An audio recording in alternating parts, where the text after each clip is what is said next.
नमस्कार and welcome to Bharat affairs. Recently Yemen के Houthis की तरफ से एक बहुत बड़ी अपडेट निकल के ये आ रही है कि यमन के हौथीस ने पहली बार बैलिस्टिक मिसाइल्स का यूज करते हुए इजराइल पर अटैक किया है। और इस पर आप देखेंगे दुनिया भर के आर्टिकल्स आज के टाइम में पब्लिश किए जा रहे हैं, जहां पर यह लिखा हुआ है कि यमन के जो हौथीस है ये इजराइल के ऊपर में बैलिस्टिक मिसाइल से अटैक कर रहे हैं। अगर आप इसे मैप में देखेंगे ना तो ये रहा यमन, और इसके साउथ में आप देखेंगे कि यहाँ पर हौथीस का रूल है, और यहाँ से लगभग जो इजराइल है करीब करीब 2000 किलोमीटर के राउंड जो है वो डिस्टेंस है। और यहाँ से पहली बार बैलिस्टिक मिसाइल्स का यूज करते हुए इजराइल के सेंट्रल एरिया को हिट किया है। और ये करीब करीब अगर हम टाइम की बात करें तो ये लगभग 11 मिनट लगे हैं 1270 माइल्स को डिस्टेंस को ट्रेवल करने के लिए इस बैलिस्टिक मिसाइल्स को। और इस पर इजराइल की तरफ से भी कंफर्मेशन की गई कि इजरायली आर्मी ने यहाँ पर यह कहा है कि यस, यमन की तरफ से जो मिसाइल्स हैं वो सेंट्रल इजराइल में गिरे हैं। और इस पर भी लोकेशंस की बात करें तो सेंट्रल इजराइल में जो तेल अवीव का जो एरिया है, डेनियल का, मॉर्डिन, ये जो एरिया है यहाँ पर जो मिसाइल्स है वो हिट किए गए हैं। वैसे तो इजराइल की तरफ से ये कहा गया है कि ये पहली बार है कि इजराइल के सेंट्रल इजराइल में पहली बार मिसाइल्स को हिट किया गया, वो भी यमन से। और एक अच्छी बात इसमें यह रही कि इसमें किसी भी तरीके के जो इंजरीज हैं वो नहीं देखी गई है, क्योंकि यमन की तरफ से पहली बार बैलिस्टिक मिसाइल्स का यूज किया गया इजराइल के ऊपर में। क्योंकि इसके पहले आपने देखा होगा जो पिछले साल इजराइल हमास वॉर स्टार्ट होता है, यमन की तरफ से भी यहाँ पर इजराइल के ऊपर में कोशिश की जाती है अटैक करने की, लेकिन यहाँ पर हौथीस के पास में ऐसे बैलिस्टिक मिसाइल्स नहीं थे जो एक लॉन्ग डिस्टेंस ट्रेवल कर सके। और जैसे ये सेंट्रल इजराइल में ये मिसाइल्स गिरी, साइरेंस पूरे सेंट्रल इजराइल में बजना स्टार्ट हो जाता है। क्योंकि आपने ये देखा होगा कि जब हमास की तरफ से इजराइल के ऊपर में अटैक किया जाता है तो इजराइल का जो आयरन डोम है ये लगभग 5000 जो ड्रोन्स है इसे इंटरसेप्ट करता है। करीब करीब 99% जो मिसाइल से उसे इंटरसेप्ट किया जाता है। उसी तरीके से यहाँ भी जो बैलिस्टिक मिसाइल से अटैक किया गया इसे भी इंटरसेप्ट किया गया, कोशिश की गई, लेकिन जो डैमेज है वो ओनली इंफ्रास्ट्रक्चर को हुआ। यहाँ पर किसी भी पर्सन की इंजरीज की बात सामने निकल के नहीं आ रही है। और इस अटैक की जो रिस्पॉन्सिबिलिटी है वो यमन के हौथीस ने भी साफ साफ यहाँ पर क्लेम किया है कि यस, ये जो मिसाइल्स अटैक है बैलिस्टिक मिसाइल्स इजराइल के ऊपर में ये हमने किया है। और अगर आप मैप में देखेंगे ना तो आप ये पाएंगे कि ईरान के जो प्रॉक्सी ग्रुप्स हैं, ईरान के 3 प्रॉक्सी ग्रुप्स हैं, जिनमें से कहा जाता है ये 3H है, जिनमें से एक है हौथीस, हिजबुल्लाह और हमास। जो हमास है वो इजराइल के गाजा पट्टी में यहाँ पर रहते हैं, और जो यमन के जो हौथीस है वो बेसिकली यमन के जो साउथ जो रीजन है, पोर्शंस है, यहाँ पर रहते हैं। और हिजबुल्लाह जो है वो लेबनान के साउथ पोर्शंस में आपको देखने को मिल जाएंगे, जहाँ पर इजराइल आज के टाइम में ईरान के तीनों प्रॉक्सी ग्रुप से फाइट कर रहा है। लेकिन सबसे बड़ा एक सवाल निकलता है कि यमन के हौथीस जो है इनके पास में बैलिस्टिक मिसाइल्स कहां से आया। क्योंकि आपने ये चीज नोटिस किया होगा जब यमन में सिविल वॉर छिड़ा और 2004 से लेकर 2010 के बीच में हौथीस ने अपने ही देश यमन की जो सरकार है इससे यहाँ पर लूट करते हैं। इनके पास में जो भी मिसाइल्स होती है, जो भी इनके पास में हैवी वेपन्स होते हैं, इन्हें लूट लिया जाता है। इवन कि रिसेंटली आपने ये भी नोटिस किया होगा कि यमन के हौथीस की तरफ से जो भी रेड सी और गल्फ ऑफ एडन के आसपास में यूएस के जो शिप हैं इसके ऊपर भी अटैक देखा गया, यूके के शिप के ऊपर में अटैक देखा गया, इवन कि इंडिया के शिप्स के ऊपर में भी अटैक देखा गया है। क्योंकि रिसेंटली आपने ये नोटिस किया होगा कि रेड सी में जब अटैक हुआ हौथीस की तरफ से, यूके ने भी इस बात को कंडेम किया था। लेकिन इस बार जो एक न्यू हाइपरसोनिक बैलिस्टिक मिसाइल्स की बात की जा रही है जो हौथीस के पास में आ चुकी है, और ये जो मिसाइल्स है ये इजराइल के ऊपर में दागी जा रही है। और ये भी कहा जा रहा है कि हौथीस इसके बाद भी यहाँ पर ज्यादा से ज्यादा अटैक कर सकता है, क्योंकि ये जो हाइपरसोनिक बैलिस्टिक मिसाइल्स हैं ये गिने चुने नंबर्स में यहाँ पर इजराइल के ऊपर में दागे गए थे। आगे आने वाले टाइम में हौथीस ने साफ कह दिया कि आगे इजराइल के ऊपर में और भी बैलिस्टिक मिसाइल्स से इजराइल के यूपर में अटैक किया जाएगा। क्योंकि अब तक हौथीस ने मिसाइल से, ड्रोन से, इसी से यहाँ पर attack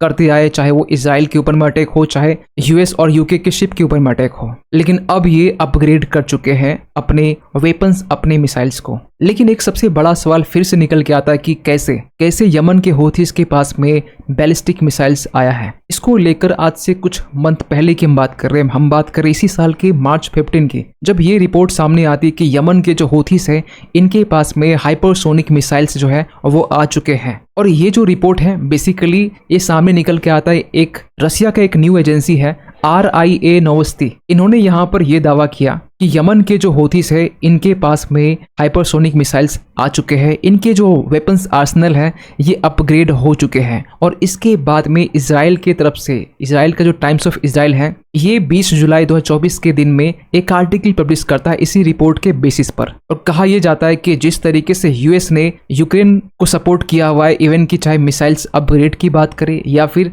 air defence missile systems की बात करें, उसी तरीके से यहाँ पर जो मॉस्को है, जो रसिया है, वो यमन के हौथीस को यहाँ पर आर्म प्रोवाइड कर सकता है। मॉस्को में arm Yemen Houthis over US support for Ukraine. और रिसेंटली आपने ये भी ऑब्जर्व किया होगा कि जो यमन के हौथीस है, ऐसा नहीं कि ये पिछले साल ही जब इजराइल और हमास के बीच में जब वॉर स्टार्ट होता है उसी वक्त यहाँ पर अटैक किया गया था, नहीं, आज से करीब करीब 1 महीने पहले की बात है जब यमन के हौथीस की तरफ से इजराइल के ऊपर में अटैक करने की कोशिश की जाती है। और इसके रिस्पॉन्स में इजराइल जो है स्ट्राइक करता है यमन के पोर्ट पर। और ये जो यमन का पोर्ट है काफ़ी ज़्यादा पॉपुलर पोर्ट है, होदेदा जो पोर्ट है इसके ऊपर अटैक की जाती है। इवन जो एयर स्ट्राइक की जाती है होदेदा पोर्ट के अलावा यहाँ पर जो हौथीस के जो रिफाइनरी है, जो इलेक्ट्रिसिटी इंफ्रास्ट्रक्चर है, यहाँ पर भी इजराइल की तरफ से एयर स्ट्राइक की जाती है। और इसमें जो ईरान के जो प्रॉक्सी ग्रुप है, जो हमास, जो एक लंबे टाइम से पिछले साल से 7 अक्टूबर से जो इजराइल हमास के बीच में जो वॉर छिड़ी हुई है, हमास ने भी इस अटैक को यहाँ पर वेलकम किया है। आप यहाँ पर देख सकेंगे कि हमास वेलकम्स अटैक जो बैलिस्टिक मिसाइल से इजराइल के ऊपर में अटैक किया गया है, क्योंकि आज के टाइम में हमास काफ़ी ज़्यादा कमज़ोर हो चुका है।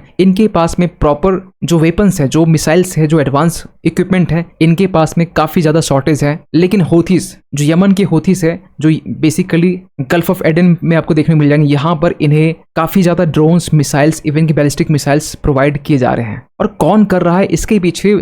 US media even geopolitical expert ये मानते हैं कि जिस तरीके से ईरान अपने प्रॉक्सी ग्रुप की मदद करता है। और मॉर्निंग के टाइम में हमने एक वीडियो बनाया था कि ईरान किस तरीके से बैलिस्टिक मिसाइल्स रशिया को प्रोवाइड कर रहा है, रशिया को सप्लाई कर रहा है। तो हाई पॉसिबिलिटीज यहाँ पर ये कि ईरान कहीं ना कहीं यमन को कि जो हौथीस है इसे भी बैलिस्टिक मिसाइल्स प्रोवाइड कर रहा होगा। और हाल ही में आपने ये भी नोटिस किया होगा कि हौथीस और हमास दोनों जो अपनी ऑफिसेस हैं बगदाद में ये ओपन कर चुके हैं ताकि जो इराक में आज के टाइम में जो यूएस ट्रूप्स हैं इसको काउंटर कर सकें। और हौथीस की का जो थ्रेट है आज के टाइम में देखा जाए ना, ओनली यमन में नहीं है, ओनली रेड सी में देखा नहीं जा रहा है। इवन की हौथीस का जो प्रेजेंस है आज के टाइम में ये भी कहा जा रहा है कि हजारों की संख्या में ये जो लेबनान जो है, जो साउथ पोर्शंस हैं जहां पर हिजबुल्ला एक्टिव रहता है, यहाँ पर ये बड़ी संख्या में जाने वाले ताकि इजराइल को लैंड रूट से भी यहाँ पर अटैक किया जा सके। और हौथीस के बढ़ते थ्रेट को लेकर आज के टाइम में जो सऊदी अरेबिया है ये भी काफ़ी ज़्यादा परेशान है। इन्होंने यहाँ पर यह कहा है कि हमें ईरान के जो हौथीस हैं इसके ऊपर प्रेशर क्रिएट करने की ज़रूरत होगी, क्योंकि इनका जो थ्रेट है दिन प्रतिदिन कहीं ना कहीं बढ़ता जा रहा है। तो आपकी तरफ से सवाल होगा कि जो इजराइल और लेबनान के जो हिजबुल्ला है इनके बीच में जो कॉन्फ्लिक्ट चल रही है इनका फिर क्या हुआ? हौथीस वहाँ पर क्यों जाना चाहते हैं? लेबनान के जो हिजबुल्ला है क्या ये वीक हो चुके हैं? एक्चुअली ये वीक नहीं हुए, इनके पास में वेपन्स, इनके पास में जो मिसाइल्स ड्रोन्स है, एक्चुअली इनके पास में जो नंबर्स है वो कम देखे जा रहे हैं। लेकिन रिसेंटली यहाँ पे एक अपडेट और निकल के आ रहा है कि इजराइल के जो लीफलेट्स हैं इन्होंने यहाँ पर साउथ लेबनान के जो रेजिडेंट्स हैं इन्हें यहाँ पर एवेक्यूएट खाली करने को कहा है, क्योंकि इजराइल ये चाहता है कि हिजबुल्ला और इजराइल का जो बॉर्डर है या लेबनान और इजराइल का जो बॉर्डर है इसके बीच में एक बफर जोन क्रिएट किया जा सके। और इसके बाद में हिजबुल्ला की तरफ से एक वार्न दिया गया कि अगर इजराइल लेबनान कॉन्फ्लिक्ट को अगर एक्सपेंड करता है तो इजराइल को लार्ज लॉसेस फेस करने होंगे और एक ऑल आउट वॉर हमें देखने को मिल सकता है वेस्ट एशिया में इजराइल और ईरान के जो प्रॉक्सी ग्रुप है इनके बीच में। खैर, हौथीस के खासकर इस बैलिस्टिक मिसाइल्स के अटैक को लेकर नेतन्याहू की तरफ से यहाँ पर यह साफ साफ वार्न किया गया कि यमन के हौथीस को कि इसके लिए आपको एक हैवी प्राइस फेस करने होंगे, क्योंकि ये जो अटैक है सेंट्रल इजराइल में किया गया है, जो कि अब तक जितने भी ईरान के प्रॉक्सी ग्रुप है ये बेसिकली इजराइल के बॉर्डर एरिया जो है यहाँ पर टारगेट करते हैं। लेकिन जो सेंट्रल एरियाज हैं पहली बार हौथीस की तरफ से टारगेट किया गया और एक डिस्टेंस देखिए 2000 किलोमीटर से भी ज़्यादा डिस्टेंस को ट्रेवल करके एक मिसाइल सेंट्रल इजराइल में जाकर हिट करती है। और इसके बाद में इजराइल डेफिनेटली कहीं ना कहीं यमन के हौथीस को जवाब देगा। और ये जवाब किस तरीके से होगा ये आगे आने वाले कुछ वीक में ये कहीं ना कहीं मालूम चल जाए, क्योंकि यहाँ पर रिसेंटली जब हौथीस ने अटैक किया है इजराइल के ऊपर में या कोशिश की है, इजराइल ने हमेशा यहाँ पर यमन के हौथीस को काउंटर अटैक किया है। खैर, इस अपडेट को लेकर आप क्या मानते हैं कमेंट कीजिएगा। और जाते जाते एक क्वेश्चन आप सभी के लिए कि हाल ही में यहाँ पर इंडिया ने successfully vertical launch short range surface to air missiles, जिसे आप शॉर्ट में VLSR सैम भी कह सकते हैं, ये सक्सेसफुली टेस्ट फायर किया है। आपको बताना ये है कि यहाँ ये कहाँ पर इसे टेस्ट फायर किया गया था। आपके पास में ऑप्शंस है चेन्नई जो कि तमिलनाडु में, चांदीपुर उड़ीसा, पोखरन राजस्थान या फिर विशाखापट्टनम आंध्र प्रदेश। सही आंसर कीजिए कमेंट सेक्शन पे। मिलते किसी अगले वीडियो में, तब तक के लिए थैंक यू सो मच।